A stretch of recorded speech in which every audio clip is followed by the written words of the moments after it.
В 1928 году в доме престарелых французского города Ментона умер 70-летний русский эмигрант. 10 лет назад он был одним из богатейших людей Российской империи, владельцем 40 тысяч гектаров леса, собственной железной дороги и дворца, который называли русским Версалем.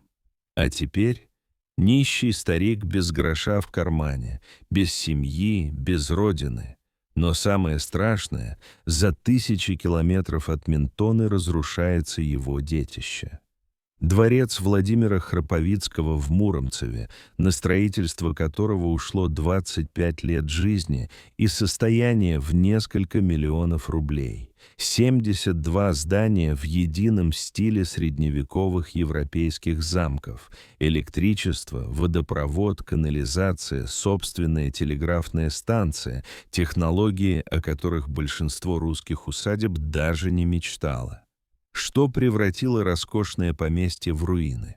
Почему человек, заключивший пари с французским чиновником и построивший замок, достойный королей, закончил жизнь в нищете? История усадьбы Храповицкого – это история о том, как за одно столетие Россия превратила свою культуру в пепел. И эта история началась задолго до революции. Храповицкие – древний дворянский род с белорусскими корнями. Их родовой герб принадлежал к группе Газдава, объединявшей 512 шляхетских семей. На гербе две нейтокоротиты, две лилии, связанные золотым кольцом. Одна обращена цветком вверх, другая вниз. Символ благородства и мудрости. Первым известным представителем рода был Даниил Храповицкий, живший в середине XVI века.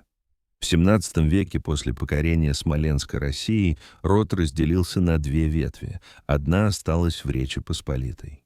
Другая приняла русское подданство и православие. Яков Храповицкий, основатель русской ветви, жил в первой половине XVII века. Его сын Андрей Яковлевич умер в 1683 году, успев стать помещиком Смоленского уезда и московским дворянином. Род Храповицких медленно, но верно поднимался по ступеням русской аристократической лестницы. Настоящий взлет начался в XVIII веке. Василий Иванович Храповицкий служил в лейб-компании императрицы Елизаветы Петровны, элитном гвардейском подразделении. В 1747 году императрица лично возвела его в дворянское достоинство в воздаяние верных, полезных и важных заслуг. По одной из версий, он был женат на побочной дочери Петра I, Елене Михайловне Сердюковой. Но истинным героем рода стал Семен Яковлевич Храповицкий, родившийся в 1752 году. Дворянин Смоленской губернии, подпоручик в отставке, титулярный советник. Дважды избирался предводителем дворянства Юхновского уезда в 1791 и 1802 годах. Когда Наполеон вторгся в Россию, 50-летний Семен Яковлевич собрал ополчение численностью 2000 человек. Из самых расторопных дворовых сформировал конные разъезды для разведки и охраны. В Юхнове за свой счет устроил лазарет и продовольственные склады. Денис Давыдов, легендарный партизан, лично ходатайствовал о награждении Храповицкого. В рапорте он писал: «Партия моя ни единого дня ни в чем нужды не имела. Раненые получали пользование, покой и облегчение». Кутузов наградил Семена Яковлевича орденом Святой Анны II. Степени за благородные действия, делающие честь российскому дворянству. Но главная заслуга Семена Яковлевича была в другом. Несмотря на войну и мародеров, он отдавал приказы старшинам дворянских имений соблюдать график полевых работ. Когда помещики вернулись после изгнания французов, их усадьбы оказались в относительном порядке. Семен Яковлевич был женат на Марии Львовне Чернышовой. В 1786 году у них родился сын Иван Семенович. Именно он стал первым Храповицким, связанным с Судогодской землей во Владимирской губернии. Ивану Семеновичу повезло с браком. Он женился на Екатерине Александровне Хониневой. Хоненевы Татинский тис Макуса Маймене — старинный дворянский род, владевший землями в окрестностях Владимира с XVII века. Рахман Хонинев жил во Владимире еще в 1570 году и значился с поместным окладом. После смерти брата Николая Александровича Хонинева Екатерина Александровна получила в наследство сельцо Муромцево. На погосте Новая Никола до сих пор сохранился надгробный памятник Николая с надписью «Брату и благодетелю от преданной сестры». Согласно сведениям о помещичьих имениях, от 1860 года Храповицкие стали самыми крупными помещиками Судогодского уезда. За Иваном Семеновичем числился 1731 крепостной крестьянин, 45 дворовых людей, 241 десятина усадебной земли и 5316 десятин пахотной. У Ивана Семеновича и Екатерины Александровны родилось двое детей – сын Семен и дочь Александра. Александра вышла замуж за графа Логина Логиновича Гейдена, генерала-адъютанта и адмирала. Семен Иванович продолжил семейную военную традицию, стал полковником лейб-гвардии гусарского полка. Семен Иванович женился на Анисье Александровне Александровой. 27 октября 1873 года он умер. Ему было всего 62 года. Через 11 лет вдова стала владелицей запущенной усадьбы в Муромцеве. И тогда наследство получил их единственный сын. Владимир Семенович Храповицкий родился в 1858 году. По семейной традиции его определили в лейб-гвардии гусарский полк, высокий статный офицер в форме с золотыми погонами, будущий ротмистр и полковник. В 1884 году 26-летний Владимир Семенович получил наследство – сельцо Муромцево с запущенной усадьбой и огромные лесные угодья, более 20 тысяч десятин земли. Молодой офицер оценил ситуацию трезво. Вокруг усадьбы бескрайние леса. Россия стремительно строит железные дороги, фабрики, города. Древесина нужна везде. Храповицкий вышел в отставку в чине полковника и занялся лесным бизнесом. Он нанял лучших лесоводов империи. Не просто вырубал деревья, а грамотно восстанавливал лес. За лесовосстановление Министерство земледелия наградило его серебряной медалью. Через 2 года Владимир Семенович получил чистую прибыль 80 тысяч рублей. Для сравнения, годовые по Шипаку годовой бюджет небольшого уездного города. В 1895 году Храповицкий учредил акционерное общество «Лесные склады Храповицкого». Для транспортировки древесины подвел к имению собственную железнодорожную ветку длиной 41 километр. Деньги текли рекой. И тогда у Владимира Семеновича родилась идея. Предание гласит, что в 1880-х годах Храповицкий путешествовал по Франции. Долина реки Луары очаровала его. Средневековые замки французских королей и аристократии эпохи позднего Ренессанса. Башни, зубчатые стены, готические арки. Во время одного приема французский чиновник небрежно заметил, что в России ничего подобного нет. Храповицкий, гусарский полковник с горячим сердцем, заключил пари. Поклялся построить собственный замок, который не уступит французским. Вернувшись в Россию, он начал искать архитектора. Нужен был не просто хороший мастер, нужен был гений, специалист по неоготике и эклектике, способный воплотить мечту о средневековом замке на Владимирской земле.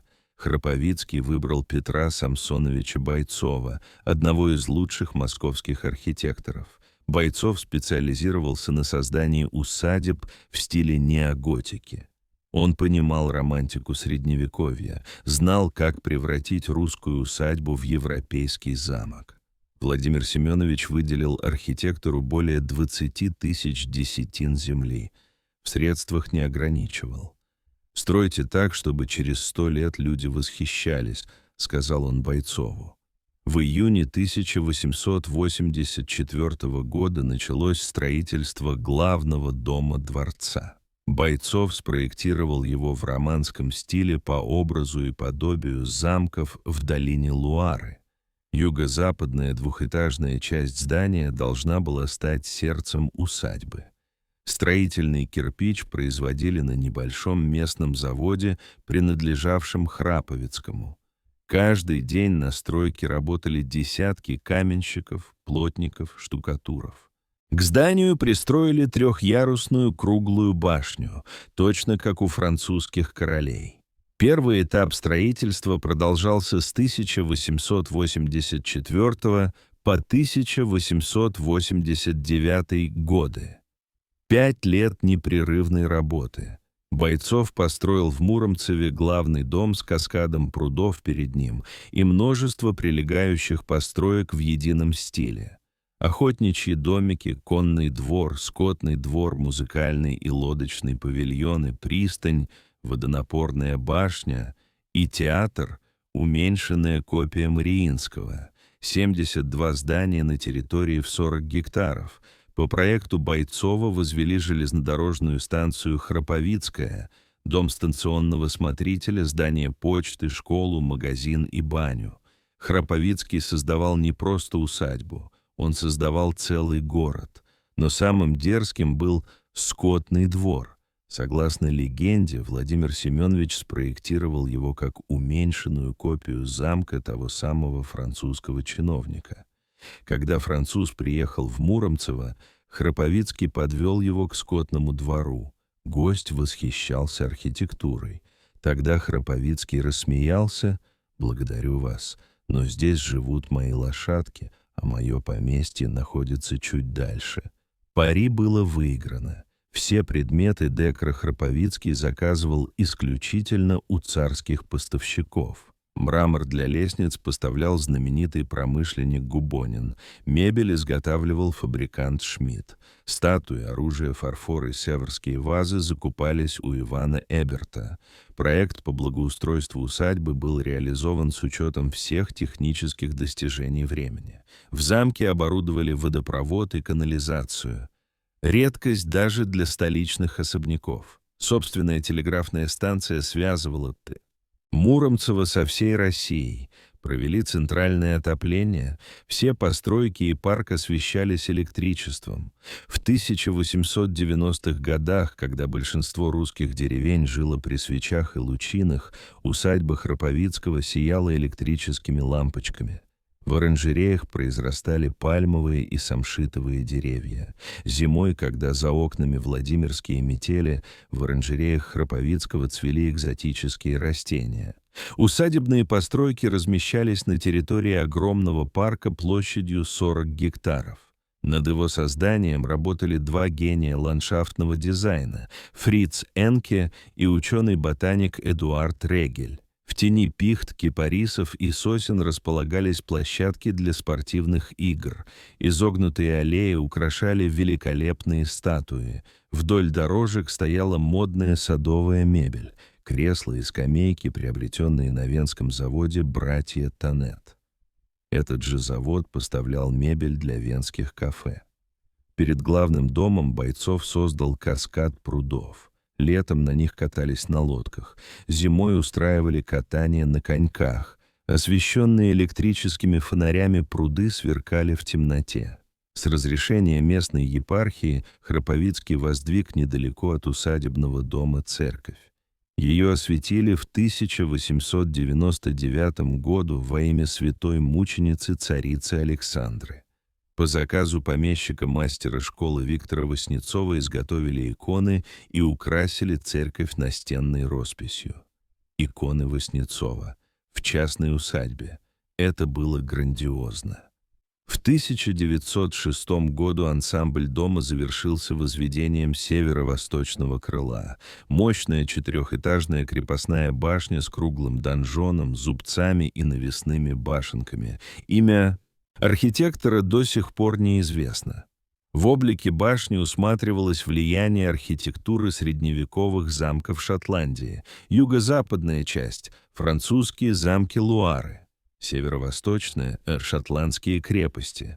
Храповицкий соединил в одном здании 2 века европейской архитектурной истории.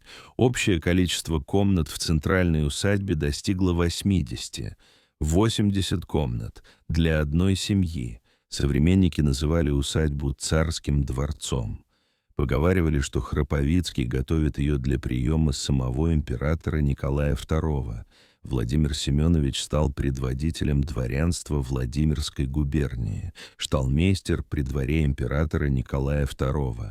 Он был близок к царской семье, принимал участие в дворцовых церемониях. В Муромцеве устраивали балы и приемы. Гости приезжали из Москвы и Петербурга по собственной железной дороге на станцию Храповицкая.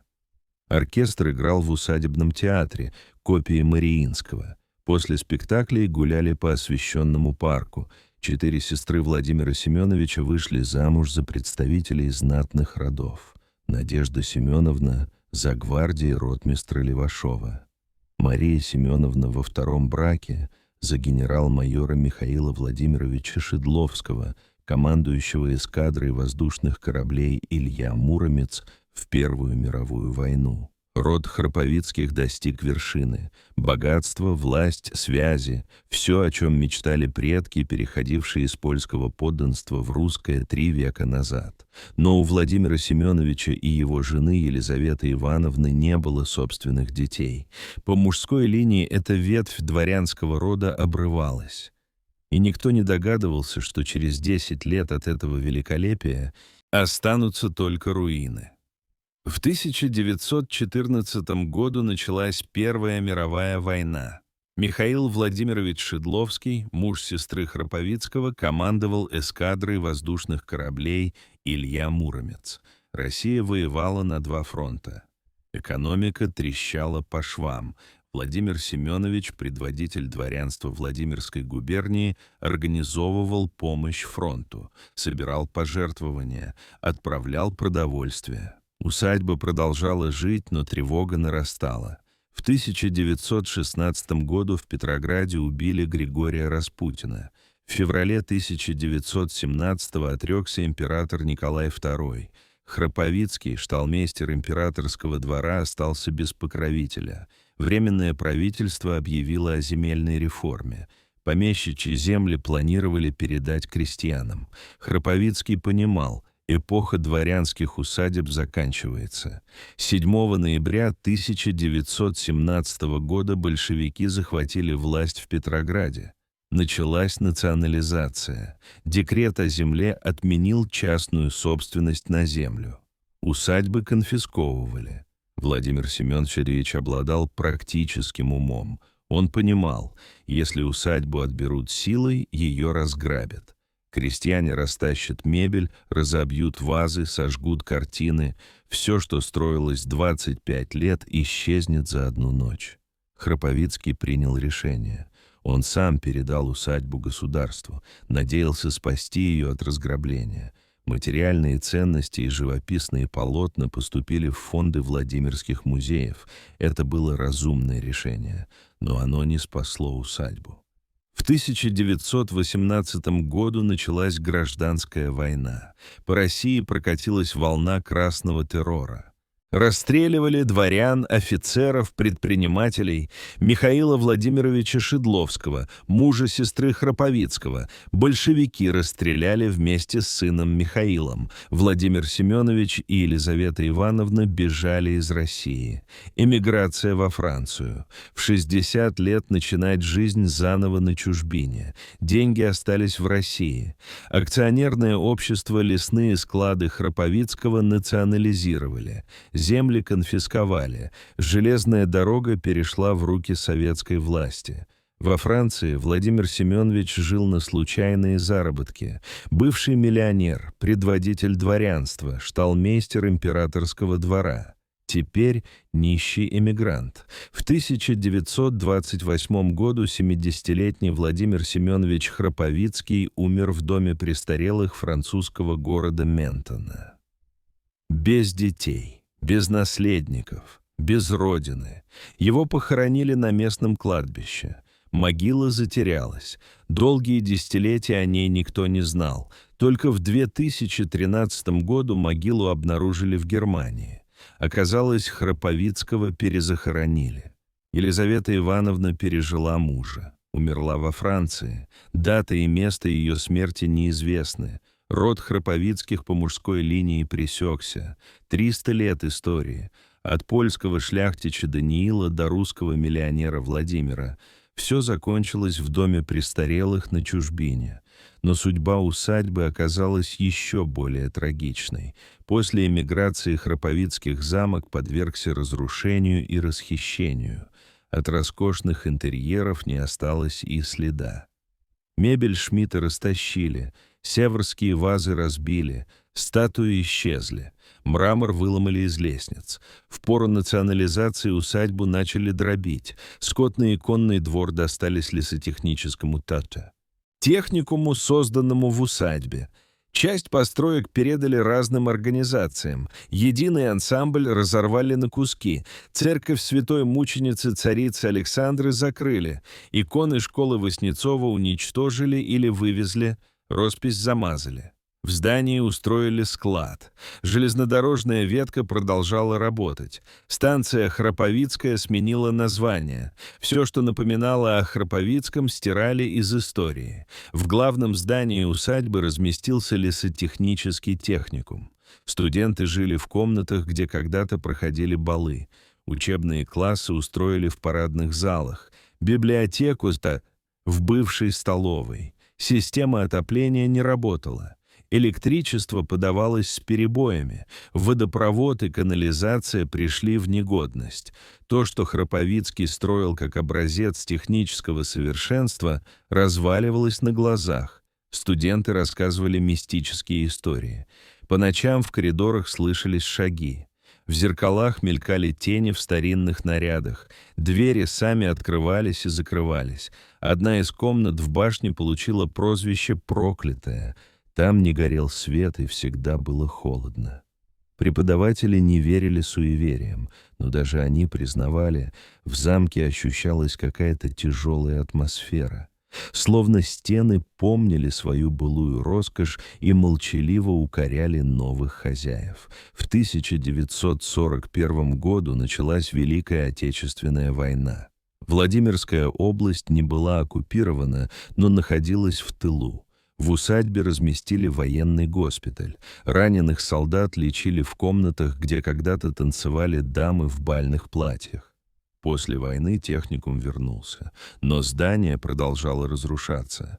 Крыша протекала, штукатурка осыпалась, трещины расползались по стенам. Никто не занимался реставрацией. Советской власти было не до дворянских усадеб.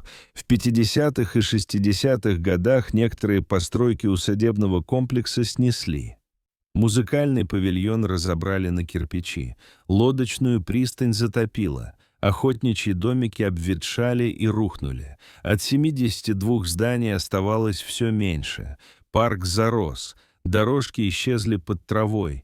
Статуи украли или разбили. Садовая мебель с венского завода «Братья Тонет» сгнила. Пихты, кипарисы и сосны превратились в дикий лес. От работы Фрица Энке и Эдуарда Регеля ничего не осталось. Каскад прудов заилился. Электрические фонари больше не горели. Оранжереи с пальмами и самшитовыми деревьями разрушились. Зимой там завывал ветер. К 70-м годам главное здание находилось в аварийном состоянии. Техникум переехал. Замок закрыли. Окна заколотили досками, двери заварили. Местные жители обходили усадьбу стороной. Рассказывали страшные истории о привидениях и проклятиях. Дети пугали друг друга. Пойдешь к замку Храповицкого, призраки заберут. В 1991 году распался Советский Союз. Начались разговоры о восстановлении исторических памятников. Усадьбу Храповицкого взяли на охрану. В 1999 году главное здание и несколько уцелевших построек передали Государственному Владимира Суздальскому историко-архитектурному и художественному музею-заповеднику. Появилась надежда. Может быть, усадьбу восстановят, может быть, она снова станет жемчужиной русской архитектуры. Но прошло еще 20 лет, и замок продолжал разрушаться. В настоящее время в состав усадьбы входят 20 памятников архитектуры. Из 72 построек уцелели 20, остальные исчезли навсегда. Главное здание – асимметричная архитектурная композиция из двух разновременных построек. Юго-западная двухэтажная часть в романском стиле работы Бойцова. Северо-восточное четырехэтажное крыло в шотландском стиле неизвестного архитектора. Обе части сохранились, но внутри – руины. От роскошных интерьеров остались только остатки фресок. Мрамора нет, мебели нет. Северских ваз нет, статуй нет, пустые комнаты с осыпающейся штукатуркой и зияющими провалами в полу. Церковь святой мученицы царицы Александры частично восстановлена. Службы возобновились, но иконы школы Васнецова утрачены безвозвратно. Парк площадью 40 гектаров превратился в дикий лес. От работы Энки и Регеля не осталось следа. Каскад прудов существует, но зарос и заилился. Электрических фонарей нет, дорожек нет, статуй нет. В 2005 году началась реставрация главного здания. Деньги выделило правительство Владимирской области. Появилась надежда, через несколько лет усадьба снова засияет. Но через 3 года все работы остановились, закончились деньги. Подрядчик исчез. Леса простояли еще 2 года и рухнули. Реставрация заморозилась.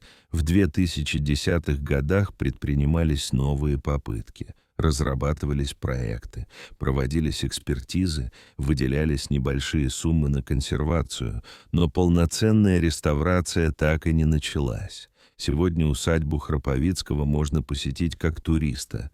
Экскурсии проводятся. Но гуляешь по руинам, а не по восстановленному дворцу. Местные жители до сих пор рассказывают мистические истории. По ночам слышна музыка.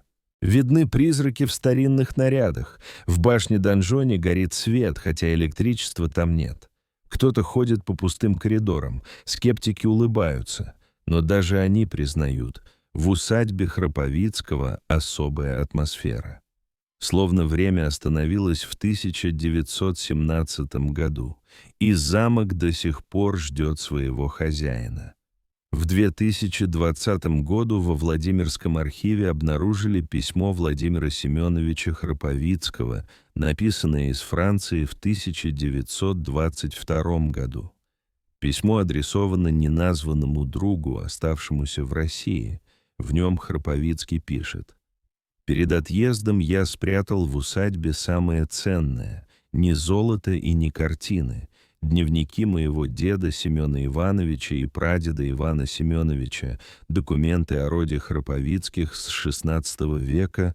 Если усадьба переживет эти времена, пусть потомки узнают правду о нашей семье. Дневники и документы до сих пор не найдены. Где их спрятал Храповицкий? В тайнике в стене? В подвале под главным зданием, в одной из уцелевших построек? Никто не знает. Поисковые группы несколько раз обследовали замок, использовали металлодетекторы и георадары, нашли старинные монеты, обломки посуды, ржавые подковы, но дневников нет. Может быть, их давно нашли и уничтожили. Может быть, они сгнили от сырости. А может быть, они до сих пор лежат в тайнике, ожидая, когда усадьбу восстановят и кто-то случайно обнаружит секретное хранилище. По мужской линии род Храповицких пресекся, но у 4 сестер Владимира Семеновича были дети. Их потомки живут в России и за рубежом. Одна из ветвей рода происходит от Иосона Семеновича Храповицкого, брата деда Владимира Семеновича. Эти Храповицкие — дальние, но кровные родственники последнего владельца царской усадьбы. Некоторые из них приезжают в Муромцево, смотрят на руины, вспоминают семейные легенды о роскошном замке Балахки, Балах и приемах, о железной дороге, электрических фонарях и оранжереях с пальмами, о дедах и прадедах, служивших России 300 лет, и думают, все это строилось для них. Но революция разрушила мечту. Сегодня в мире насчитывается 306 дворянских усадеб Российской империи, восстановленных до первоначального состояния. 306 из 10 тысяч существовавших, 3%. Усадьба Храповицкого в эти 3% не входит. Она остается руиной, памятником эпохи, которую Россия уничтожила сама. От дворца, который называли русским Версалем, остались стены и башни. От парка площадью 40 гектаров – дикий лес. От 72 построек – 20 полуразрушенных зданий. От мечты Владимира Семеновича Храповицкого – только воспоминания. Но есть надежда. Владимирская область включила усадьбу в программу развития туризма. Разрабатывается новый проект реставрации, ищутся инвесторы. Может быть, через 10 лет замок Храповицкого снова засияет, а может быть, еще через 100 лет от него не останется ничего. И история древнего дворянского рода окончательно превратится в легенду.